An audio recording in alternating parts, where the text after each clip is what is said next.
Good morning. Welcome to Canada AM on Friday, November the 9th. I'm Beverly Thompson, and our top story. From the Aston Martin DB5 in Goldfinger to the Lotus Esprit in The Spy Who Loved Me, James Bond has been behind the wheel of some pretty sweet rides. So just outside our Toronto studio, we have automobile columnist Patrina Gentili standing by with a sampling of some of the most iconic cars. Agent 007 has driven that one. Patrina, good morning. First of all, that one looks fantastic. Oh, isn't this cool? This is the Lotus Esprit, and you might remember it from the movie The Spy Who Loved Me.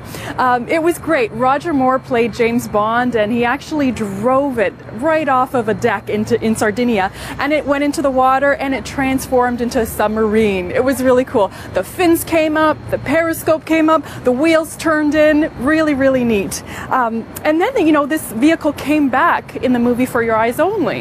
And if you notice here, this vehicle that we have here is the same one. Even the license plate is the exact same license plate that was in For Your Eyes Only. Now, it didn't really have much of a role in that movie. If you might recall, it actually self-destructed when a bunch of guys, you know, tried to break into it. And a Citroen sort of stole the show as the getaway car for Bond. So not exactly what you'd expect for Bond.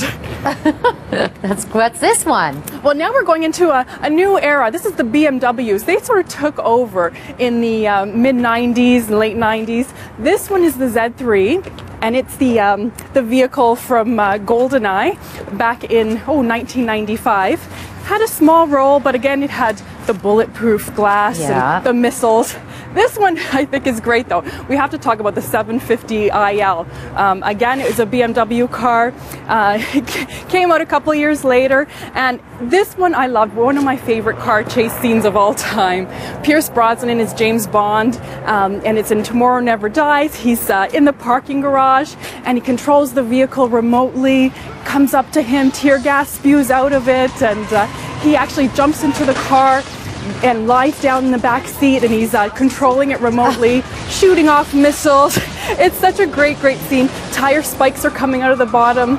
Unfortunately, has a really kind of sad end for this vehicle. He jumps out of the car and it sort of dives off the top of the parking garage and into an Avis rental car store below.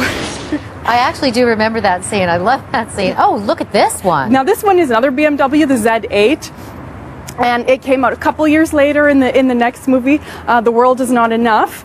Again, it didn't really have a good ending for this vehicle. If you recall this one, Pierce Brosnan, again, is James Bond, and he sort of this car ends up getting chainsawed in the middle, cut right in half, with this huge helicopter that comes whisking down with this massive, massive power chainsaw, and Bond ends with, Q's not going to like this. And then we sort of jump into the 2000s when Aston Martin returns as the halo car for James Bond in the Vanquish in 2002.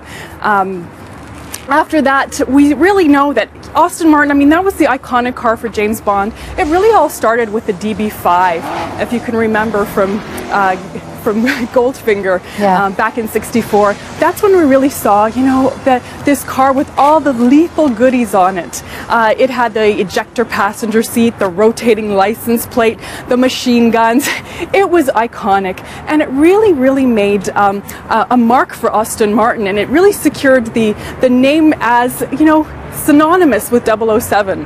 And now, of course, in Skyfall, which opens up tonight, we'll see the Jag. This is the car that M gets chauffeured around in. And of course, it doesn't have a lot of gadgets in it or anything like that, any fancy stuff like that. And then we see some other cars that come back as well. I can't tell you which ones come back. I don't want to spoil it for you.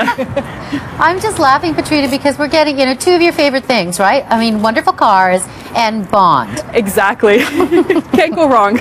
Did you ever think you'd be standing there surrounded by all those beautiful cars? No, not in a million years. What an absolute pleasure to kind of say. I'll be right out, by the way, Patrina. Thank you. Thank you. Up next on Canada AM.